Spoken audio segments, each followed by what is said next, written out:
សម័យនេះហើយនៅមាននំបញ្ចុកទឹកប្រហុកមួយចាន1500រៀលទៀតណាសឹងថាមិនគួរឲ្យជឿទេប៉ុន្តែនៅសៀមរាបមានណាពុកម៉ែបងប្អូននិយាយទៅសម្រាប់អ៊ីង៉ូតនេះគាត់លក់ត្រឹមតែមួយចាន1500រៀលទេដើម្បីឲ្យសិស្សសាលាគាត់បានហូបគាត់បានឆ្អែតបានអីអញ្ចឹងទៅនៅខាងស្រុកប្រាសាទបាគងនិយាយទៅ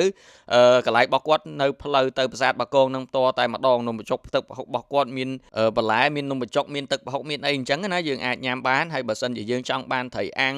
ឬក៏ពងទាកូនអីយើងហាវថែមអញ្ចឹងទៅឬក៏អ្នកនរគ្នាអាចរើសជាឈុតក៏បានដែរគាត់មានលក់ជាឈុតអញ្ចឹងណាហើយដាក់ម្ទេសរៀងហិលមកអូនំបញ្ចុកទឹកប្រហុករបស់គាត់ដាក់មកឆ្ងាញ់មាត់ហ្មងអញ្ចឹងនេះគឺជាម្ហូបខ្មែរមួយដែលអាចនិយាយបានថាធូរថ្លៃមែនតើនៅក្នុងខេត្តសៀមរាបអញ្ចឹង explore ជាមួយនឹង Express ទាំងអស់គ្នាមើលថាតើនំបញ្ចុកទឹកប្រហុកគាត់របៀបម៉េចហើយដាក់ជាមួយនឹងអាម្ទេសរៀងហិលមានពងទាកូនមានត្រីអាំងឯនេះអូដាក់ជាមួយនឹង Express ទៀតចាប់ជាតិគ្នាមែនតើហើយសម្រាប់ Express នេះមានដល់ទៅ2រសជាតិមានរសជាតិ Strawberry មានរសជាតិទឹកសក់ផ្អែមអីចឹងទៅអ្នកដែលចូលចិត្តញ៉ាំរបស់ហិលនេះគឺខ្ញុំណែនាំមែនតើឲ្យសាកញ៉ាំជាមួយ Express ដាក់តកកតិចអូនិយាយទៅចូលជាតិគ្នាមែនតើហើយសម្រាប់ Express នេះគឺជាផលិតផលរបស់កូនខ្មែរក្រុមហ៊ុនខ្មែរសុទ្ធ 100% ជួយប្រើប្រាស់ផលិតផលខ្មែរដូចជួយសេដ្ឋកិច្ចជាតិយើងចឹងញ៉ាំ Express more than slay ហើយសម្រាប់ Ingot នេះគឺគាត់ពីមុនគាត់ថា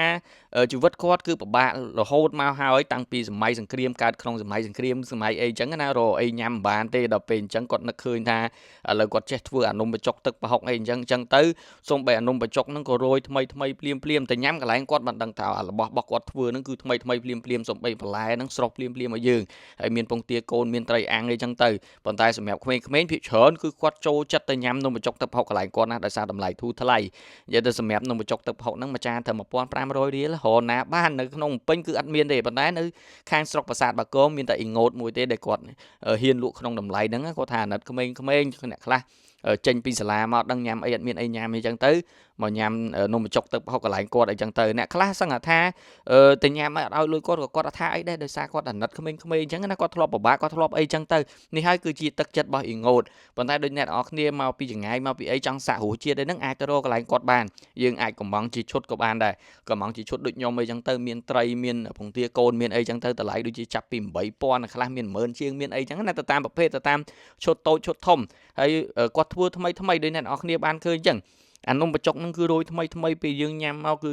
យើងមានអារម្មណ៍ថាមានទំនុកចិត្តណាវាខុសពីកន្លែងខ្លះគាត់ទិញនំបញ្ចុកពីគេមិនដឹងថាអូនំបញ្ចុកសល់ឬក៏នំបញ្ចុកអីmàយើងអត់ហ៊ាននិយាយទេគាត់ថាកន្លែងរបស់គាត់កន្លែងអ៊ីង៉ូតនេះគឺគាត់ធ្វើថ្មីនំបញ្ចុករោយថ្មីល្អណាស់អញ្ចឹងសម្រាប់អ្នកដែលចង់ញ៉ាំនំបញ្ចុកទឹកប្រហុកពេលដែលទៅលេងខេត្តសៀមរាបទៅលេងដល់ប្រាសាទបាគងនេះអាចមករកបាននៅកន្លែងអ៊ីង៉ូតដែលគាត់បើកលក់តាំងពីព្រឹករហូតដល់ម៉ោង5 6ល្ងាចអីបានលក់អស់ហើយសម្រាប់ព័ត៌មានលម្អិតបន្ថែមខ្ញុំនឹងតម្លាក់ជូននៅក្នុង comment វីដេអូខាងក្រោមហើយវីដេអូខ្ញុំមានតែប៉ុណ្្នឹងទេអរគុណអ្នកទាំងអស់គ្នាដែលបានតាមដានវីដេអូមួយនេះចាំជួបគ្នានៅវីដេអូក្រោយទៀត